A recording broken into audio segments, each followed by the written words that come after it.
In regards to school, I'm learning many different things relating to how information is being received, how information is being distributed, access to information, and how information impacts society. I just recently wrote a paper on access, discussing the differences between access and accessibility when it comes to the deaf community. As I wrote that paper, I discovered various articles, but at the same time, I realized there wasn't enough articles out there on this specific topic to give it a proper written analysis of the society's influence on the community's impact on society, and what access looks like. With insufficient information, it was really difficult for me to finish that paper, but it's done.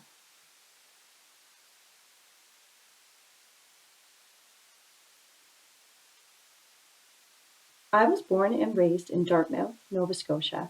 It's the traditional and unceded lands of Mi'kmaq people. I recently moved to Washington, D.C., which lies on the traditional and unceded lands of Nacotchtank. We are all treaty people. Hello, I'm Sage Lavelle. Welcome to another Deaf What interview. Ellie, please introduce yourself. Hi, my name is Ellie Bernard-Wesson, and this is my sign name. I also prefer it when people call me Ellie.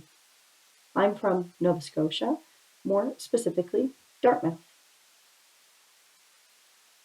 So thank you very much for joining us for the interview, a part of the Deaf What project. I know we did another interview a few years ago, so we're doing a follow-up interview. The first question I have for you is, how have you been doing since COVID happened? What's new with your life?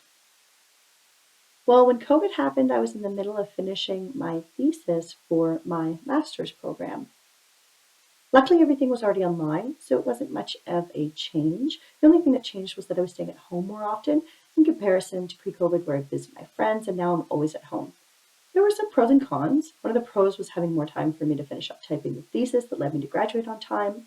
The con was feeling more isolated than usual. The first few months was very difficult, especially trying to figure out what to do, especially with taking care of myself without losing my mind. It was a lot, but I learned so much about myself since then. That's really good. Congratulations on getting your master's in information and library sciences. You graduated at the beginning of the pandemic, which is quite a feat. Can you tell me more about your field?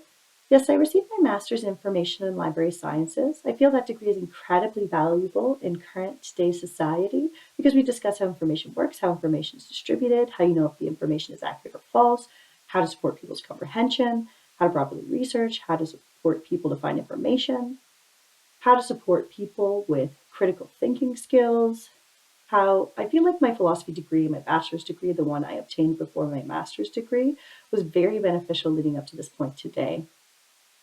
Since COVID started, my experience was a first year. As a non-student, I'm supposed to go out to look for a job, right? For me personally, it was not what I expected for myself. I expected to work in a library right away, but that's not what happened. Instead, I worked many odd jobs such as consulting on ASL, sign language, interpretation. I also worked as a deaf interpreter, teaching. I also worked as a research assistant supporting a research project. So I had many different things going on at around the same time period. It's been odd for me, but at the same time, I feel this was a benefit to me because it helped me to broaden my experiences.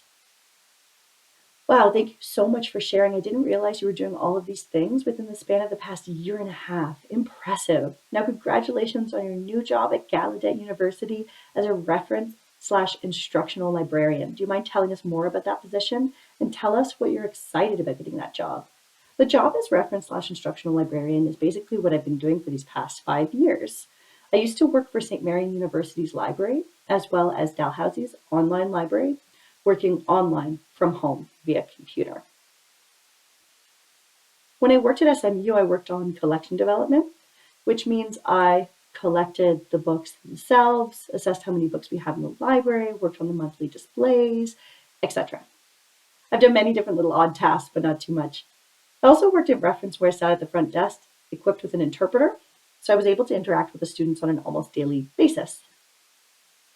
So working in Reference is basically sitting at a desk, prepared to assist any student that comes up to me to support them with their research process.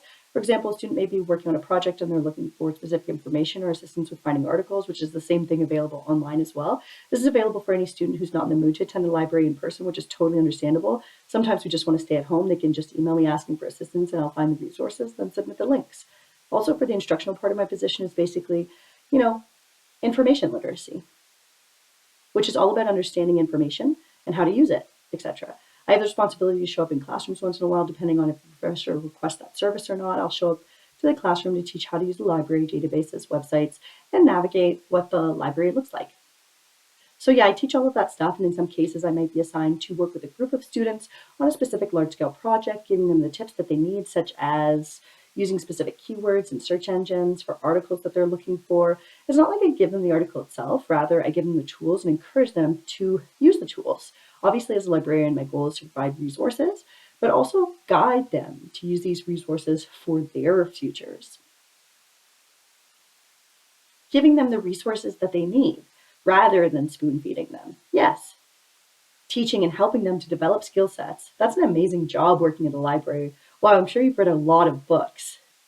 Yeah, it's exciting. Here's what I am really most excited about the job is basically getting to help people because I love to serve people. I realized that growing up, it was my favorite thing to do. So being a librarian is just perfect for me. I also love reading, you're right. Yeah. What are you looking forward to the most about working at Gallaudet University? There are two main things, really. The first is being in a deaf space. That's one of the things that I really missed when I moved back home from Gallaudet. I was there for 2 years. So when I moved back, I was surrounded by a hearing environment again. It took me a while to get used to it again, only because I grew up in a hearing environment. So it wasn't like a cultural shock again. It's still hard on people who are deaf, who grew up in a deaf space or even being in that environment temporarily to come back, which is an adjustment.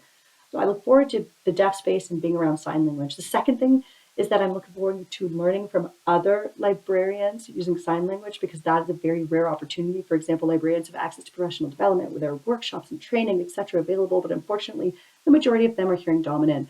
I still would engage, but it's not something that I'm too excited about because I would still need to rely on interpreters and other accommodations, When at Gallaudet, I don't have to work as hard in comparison to those hearing spaces. So that's what I'm excited about, these two things.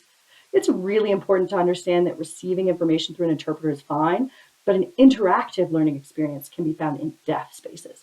Absolutely. So how do you feel about moving to Washington, D.C., the city itself? What are some of your goals when you move there? I feel both excited and nervous at the same time. As I said, I lived in Washington, D.C. for 2 years, but that was a long time ago, 5 or 6 years ago. So a lot has changed since then from what my friends told me. Some major changes. I mean, it will be familiar to me, but it still will be different. So I'm a bit nervous about that, also excited as well. I can't wait to see what's new. My goal when I move and settle in is to get the lay of the neighborhood. I want to explore new places and do my favorite new things, meeting new people, that kind of thing. I'm trying to keep my goals simple because I know that the new job will overwhelm me for a while. Getting used to everything. Like I said, with COVID, I've been working odd jobs, etc., where I decide my hours and what I do in my own time.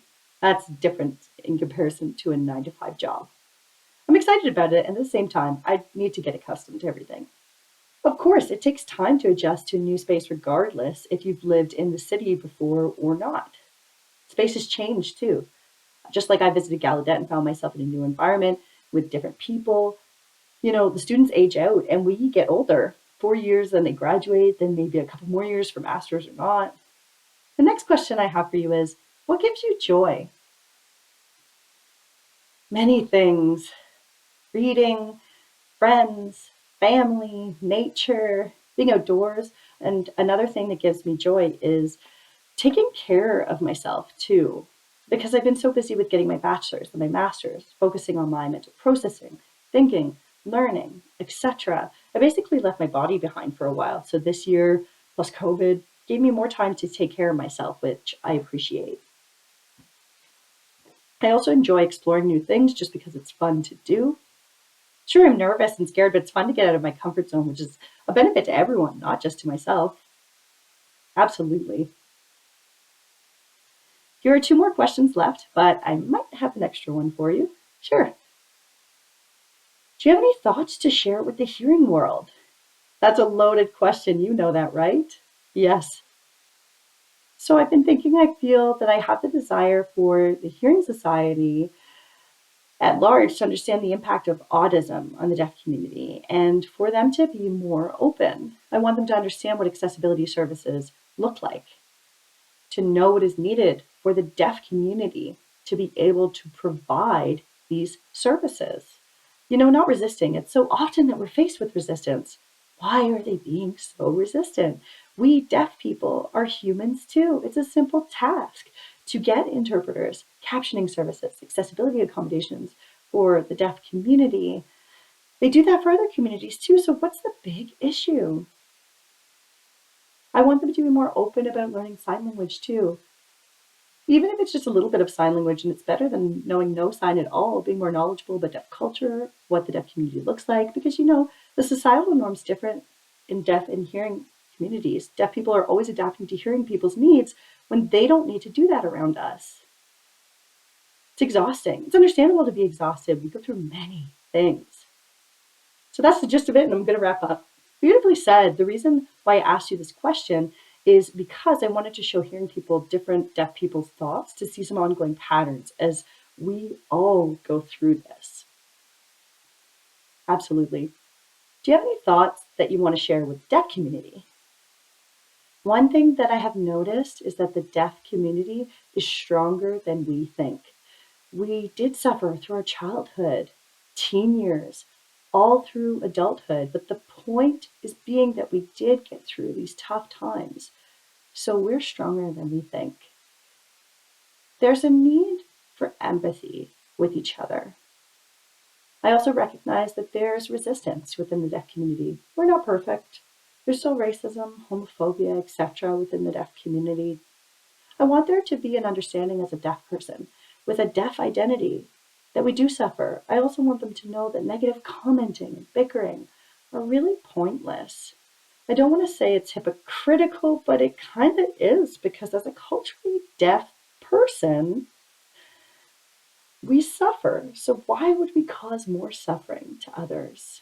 I also want to remember that the deaf community raised me in addition to my family. So I have them to thank. I'm also grateful for sign language, for deaf culture. And all of that stuff basically helped me to grow up, to remember who I am, which I appreciate. Yes, for sure, we are grateful for our deaf elders, for our deaf ancestors who broke down many barriers for us through advocacy and creating a path for us to have a better life. The fight isn't over, but we need to unite, work together towards an improved future, to unpack ourselves, to have empathy. Thank you so much for sharing. It's a really important message. No problem. I have one last question. It's an added bonus. What's your favorite book?